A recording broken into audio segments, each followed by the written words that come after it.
For some months now, information about Ghana's presidential jet has not been forthcoming, and answers to questions on the minds of some Ghanaians continue to linger. Member of Parliament for North Tongu, Sam Okudzeto-Ablakwa, led the charge to get answers when he first filed a question in Parliament demanding the cost of presidential travels. This question was premised on the fact that the president has been using chartered flights instead of the presidential jet. It seemed like a harmless question, but this simple question has gone unanswered. The Minister for Finance, whom this question was targeted at, pleaded for more time before answering the question. He later appeared in Parliament and said the question should rather be directed at the National Security Ministry.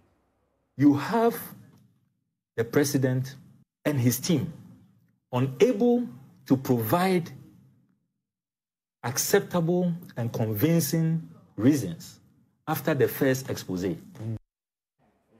was perplexing that the finance minister would beg for more time just to give us such an answer. He is the finance minister. Surely he should be interested in how much of our resources are used for state travels. Begging for more time just to refer the question to the National Security Ministry only raises suspicion. So fast forward a few weeks later, when the president had to travel to the UK, Mr. Okudzeto-Ablakwa again claimed the presidency opted to spend money on a luxurious jet rather than using the presidential jet. The question was, why? Why were we not using the Falcon? Now, whilst the president was in the UK, the presidential jet was also spotted flying to Lusaka and then to Kumasi.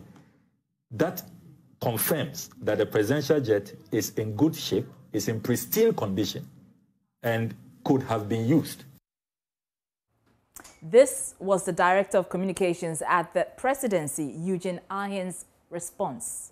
Member of Parliament for North Tongu had peddled falsehoods when he indicated that the president on the 28th of July, when he went to the Global Education Summit in the UK, had used the LXDIO Boeing aircraft. And I indicated again that the North Tongu MP had also peddled falsehoods when he indicated that the president, sometime in August, not September, in August, when he went for the G20 Compact with Africa Summit, had used the same LXDIO aircraft. And I still maintain my position that the MP peddled falsehoods. Clearly, the meat of the matter was left untouched. The president's spokesman failed to deal with the issue at hand. He failed to tell the nation which flight the president used, and more importantly, why they didn't use the presidential jet. So this raises even more questions. What really is the state of the Falcon 900X? Is it in such a state that it would be precarious, unthinkable even, to allow the president to fly in it? The North Tongu MP insists it is in good condition. Well, someone once said that when African leaders want to hide information, they make it a national security issue. It appears that is exactly what is playing out. Is this the democracy that we are choosing to practice? One in which citizens' right to information is being disrespected?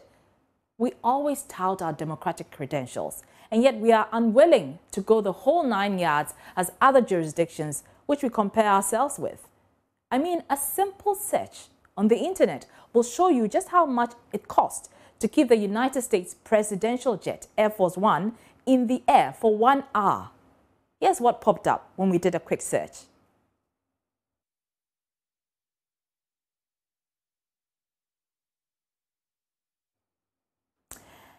Information at the click of a button, and this was uploaded in 2016.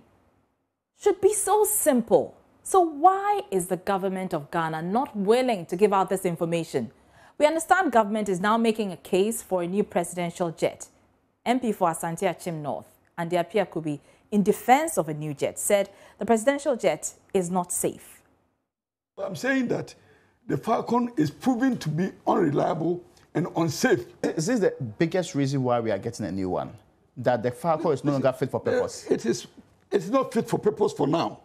And it is also not safe. The jet is unsafe? But wait a minute, wasn't that the same aircraft used to ferry some African leaders, including Liberian President George Weah, only recently? Question, why would our government be giving a jet that is unsafe to other African leaders to use? Only yesterday, the Foreign Affairs Ministry, in a statement, said the phenomenon was not new, and they cited instances where some West African heads of state had extended the same courtesy to their colleagues. But they failed to address the controversy surrounding the failure by the president and his entourage to use the Falcon 900X. Why? So many lingering questions. Why the difficulty in answering them? How much is the cost of the chartered presidential jet to us as a nation? The people want to know. In the words of Don Baldwin, examining public records should never require extraordinary legal or bureaucratic efforts, because when it does, it is usually a red flag. The ball is in your court, Mr. President. Tell us what we need to know.